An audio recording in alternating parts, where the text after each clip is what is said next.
अंग्रेजों ने देश को बांटने की कोशिश की, उसके बाद कांग्रेस के रूप में ये लोग रंगभेद के रूप में लगातार बांटने का प्रयास ये लोग कर रहे हैं। मोहम्मद यात्रा कहाँ है? उनके शब्दों से निकल रही है मोहम्मद, शब्दों से आक्रोश निकल रहा है। ये राहुल गांधी लोगों को बरगला रहे हैं। सोच एक गिरी हुई सोच है, उनकी सोच देश विरोधी सोच है, उनकी सोच सिर्फ और सिर्फ परिवारवाद की सोच है। जिनके सलाहकार ऐसे हो, जिनके बीच में पितामह ऐसे हो, वो कौरव ही बनेंगे। जिस होने वाले सांसद की सोच ये रही हो कि देश के टुकड़े करने हैं, कि तोड़ो और अपने आप के लोगों को कुंडे को जोड़ो, कुंडे को जोड़ो, जनता को तोड़ो। सिंपल प्रिंसिपल उनका।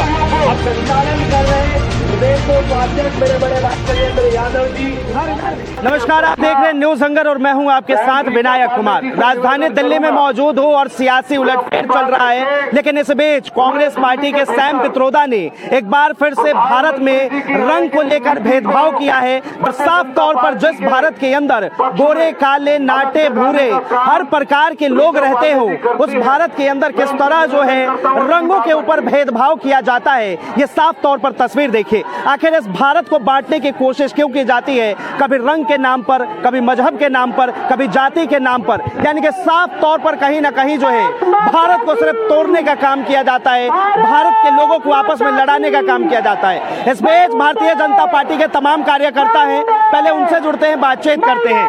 सर, सबसे पहले तो आपका नाम जानना चाहूंगा। एडवोकेट लाजपत राय, प्रदेश महामंत्री एससी मोर्चा दिल्ली प्रदेश। लाजपत राय साहब, आप तो खुद एडवोकेट है, क्या कहेंगे ये जिस तरह के रंगों को लेकर, इंसान की बॉडी को लेकर जो भेदभाव किया? पहले तो हमको ये समझना पड़ेगा कि कांग्रेस पार्टी की स्थापना किसने की।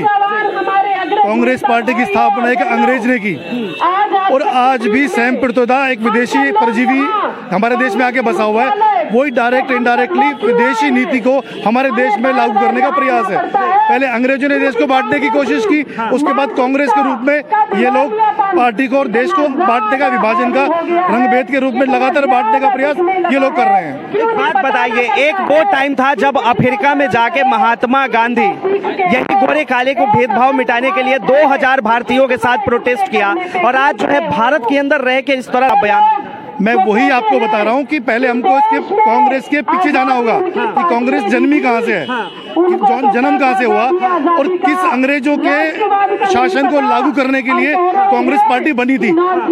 ए हुम ने बनाया, हिंदू मुस्लिम करके देश को बांटने का प्रयास हुआ और देश का विभाजन हुआ, वो विभाजन सबने देखा। आज उसी प्रकार सैम पित्रोदा अंग्रेज के कांग्रेस पार्टी के थ्रू भारत के अंदर विभाजन की नीति, अलग रंग भेद, जो नस्ल भेद के हिसाब से बांटने का प्रयास कर रहे हैं कि देश में तनाव हो जाए, विरोध हो, विद्रोह और इस देश को फिर विभाजन पर लाके खड़ा कर। राहुल गांधी तो भारत जोड़ने की बात करते हैं, मोहब्बत की दुकान चलाते हैं।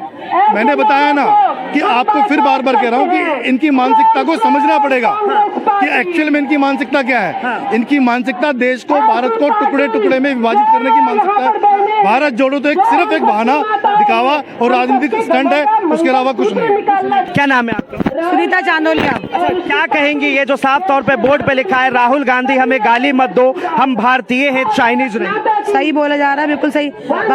राहुल गांधी जो है वो गालियां बक रहे हैं मोदी जी को और योगी जी को, जो गलत है, बहुत गलत है। आप जो बात करके बात हो सकती है, वो गाली से बात नहीं होगी, गालियों से आक्रोश ही आएगा और कुछ नहीं आएगा। ये क्या किसी की बॉडी, उसकी आकार देखकर जो है इंसान को बताया जाएगा कि ये चाइनीज लग रहा है, ये साउथ अफ्रीकन लग रहा है? लेकिन जो गालियां पकड़े वो तो सही नहीं है ना भाई साहब, वो तो गलत है। आपको अगर बोलना है तो सभ्य भाषा में बोलिए ना, कुछ भी अगर आपको रखनी है अपनी बात सभ्य भाषा में रखिए, जैसे मोदी जी रखते हैं। मोदी जी के मुंह से आज तक कभी आपने गाली नहीं सुनी होगी, वो चाहे महिला हो, चाहे पुरुष हो, चाहे कोई अपोजिट पार्टी के हो या अपनी पार्टी को, सबको तमीज से बोलते हैं। तो तमीज कहाँ है? और राहुल गांधी तो इतने बड़े घर के बच्चे हैं, क्या उन्हें संस्कार नहीं मिले अपने घर से? संस्कार कहाँ गए उनके? उनके पिताजी भी थे, क्या बोलते हैं राजीव गांधी जी भी थे, इंदिरा गांधी जी भी थी, सभी थे, नेता थे ना, बड़े बड़े दिग्गज नेता थे, और बाकी नेहरू गांधी भी थे। तो वो संस्कार कहाँ है उनके? गांधी जो है मोहब्बत की दुकान चलाते हैं, भारत जोड़ो यात्रा कर चुके हैं, क्या कहेंगे? तो वो मोहब्बत यात्रा कहाँ है? उनके शब्दों से निकल दी वो मोहब्बत, शब्दों से आक्रोश निकल रहा है। वो क्यों और किस लिए? क्योंकि मोदी जी अच्छे काम कर रहे हैं, इसलिए उनके मन से, उनके दिल से आक्रोश निकल रहा है, जो गलत है। क्या नाम है आपका? सुनीता नाम है जी मेरा। सुनीता जी, क्या कहेंगे ये जिस तरह भेदभाव किया जा रहा है राष्ट्रपति को लेकर, अभद्र तरीके की टिप्पणी? नहीं जी, कोई भेदभाव नहीं है। राहुल गांधी जी ने ये कर रखा है, आलू से सोना बनाने वाले हैं वो। पप्पू जी है हमारे सबके देश के, तो उन्हें अकल नहीं है बिल्कुल भी। तो जो इन्होंने सारा देश का नाश कर दिया राहुल गांधी ने, सोनिया गांधी ने, हमारा देश बिखर चुका है। ये तो मोदी जी है जो कि 71 करके रखे हुए हैं, जिन्हों के हम मार्गदर्शन पे चल रहे हैं, देश चल रहा है। राम मंदिर बनवाया, कितना मतलब आजकल सनातन धर्म में कितना कुछ हो रहा है? ये राहुल गांधी लोगों को बरगला रहे हैं। सबसे बड़ी बात है कि महिलाओं को कितना पुश कर रहे हैं मोदी जी। इससे पहले कभी भी महिलाएं पुश नहीं हुई है। साफ तौर पर जो है, मैम क्या नाम है आपका? गुंजन गुप्ता, प्रदेश उपाध्यक्ष महिला मोर्चा। मैम गुंजन जी, क्या कहेंगे ये इस तरह की अभद्र तरीके की टिप्पणी जो साफ तौर पर सवाल खड़े करता है कांग्रेस की मानसिकता के ऊपर, क्या कहेंगे? देखिए, कांग्रेस ने 70 सालों में जो देश का हाल किया है वो इसीलिए किया है क्योंकि उनकी सोच एक गिरी हुई सोच है, उनकी सोच देश विरोधी सोच है, उनकी सोच सिर्फ और सिर्फ परिवारवाद की सोच है। जो सैम का बयान है, चाहे वो बंटवारे की बात को लेकर हो या ये जो अभद्र टिप्पणी इन्होंने करी है उसको लेकर हो, ये सिर्फ और सिर्फ कांग्रेस के वो राजनीतिक सलाहकार हैं। तो जिनके सलाहकार ऐसे हो, जिनके भीष्म पितामह ऐसे हो, वो कौरव ही बनेंगे, वो पांडव कभी नहीं बन सकते। तो मोहब्बत की दुकान चलाते हैं, फिर इतना नफरत? मोहब्बत की दुकान से उनका मतलब सिर्फ एक विशेष वर्ग की मोहब्बत के लिए है। उनकी मोहब्बत देश के लिए, उनकी मोहब्बत बहनों के लिए या उनकी मोहब्बत भारत के लिए नहीं है। उनकी मोहब्बत सिर्फ अपने परिवार के लिए, उनकी मोहब्बत सिर्फ और सिर्फ एक विशेष वर्ग के लिए है।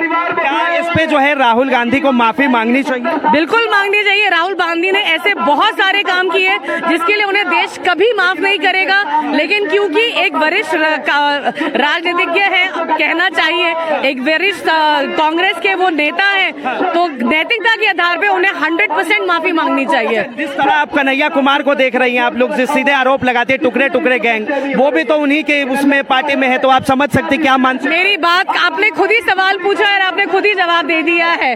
जिस होने वाले सांसद की सोच ये रही हो कि देश के टुकड़े करने हैं, जिस सांसद की सोच ये हो अगर वो बन जाता है तो वो सबसे पहले देश का विभाजन करेंगे। वो उसको जो पार्टी बैक कर रही है कांग्रेस, अगर वो इस तरह का बयान कर रही है तो मेरे लिए कोई हैरानी की बात नहीं है। जवाब किस तरह आप लोग देंगे? इसका जवाब हम यहाँ पर दे रहे हैं, संसद में भी देंगे, संसद के बाहर भी देंगे, हमारे माननीय प्रधानमंत्री जी के दिशा निर्देश अनुसार देंगे। और यहाँ जितनी बहनें खड़ी हैं ये सब की सब नरेंद्र मोदी जी की सैनिक हैं, और जो जवाब उन्हें देना है यहाँ से वो एक बहुत अच्छा मैसेज लेकर जा सकते हैं। यहाँ से जब हम कूच करेंगे तो उनके लिए एक बहुत स्ट्रॉन्ग मैसेज है कि देश अब उनके देश विरोधी इरादों को सपोर्ट नहीं करेगा। राहुल गांधी, हमें गाली मत दो, हम भारतीय हैं, चाइनीज। इतनी सी बात है, कांग्रेस ने और आम आदमी पार्टी में जिंदगी में कोई गलती नहीं करी। एक षड्यंत्र किया, वो फेल हो गए तो उसको गलती बोलने लगे। उन्होंने केवल षड्यंत्र किया, उसको किया ही नहीं दूसरा काम। वो देश विरोधी हैं, देशद्रोही हैं, खुले शब्दों में कह रहा हूँ और चैलेंज करता हूँ, अच्छे से जस्टिस बुला लो, मेरे को मैं सिद्ध करके दिखा दूंगा। अच्छे से इंसान को जो है जाति के नाम पे, धर्म के नाम पे, रंग के, उनका काम ये है कि तोड़ो और अपने आप के लोगों को कुड़बे को जोड़ो, कुड़बे को जोड़ो, जनता को तोड़ो। सिंपल प्रिंसिपल है उनका। अब कुछ आदमी उन्होंने पकड़ रखे अपने चमचे, उन चमचों को खिलाते पिलाते हैं, उनसे बुलवाते हैं। नहीं, हकीकत में देशद्रोही है वो, देशभक्त है ही नहीं, देशभक्ति है ही नहीं, दूर दूर तक नहीं है। साफ तौर पर जो है 2008-9 में हम ही अपने देश को ऐसी तरह देखते थे जैसे हमारा देश लंगड़ा लूला हो गया, लेकिन जब से हमारी मोदी सरकार है ना तो हर बंदा एक्टिव हो गया। अब ये पार्टी इससे पहले पार्टी को दिखा नहीं था, इससे पहले भी तो इनकी सरकार चल रही थी। 15 साल सरकार क्या इन्होंने 15 साल जो राज किया इन्होंने कोई भी काम नहीं करा। अब जैसे हमारी जैसे भारतीय जनता पार्टी है, साफ तौर पर जो है भारतीय जनता पार्टी के तमाम कार्यकर्ता है और वो साफ तौर पे आरोप लगा रहे हैं कि इस बार भारतीय जनता पार्टी 400 पार करेगी, जो इस चीज को लेकर जो है कांग्रेस के अंदर डर है और इसी वजह से अनाप शनाप बयान दे रही है। फिलहाल के लिए इतना ही, ऐसे तमाम खबरों के लिए देखते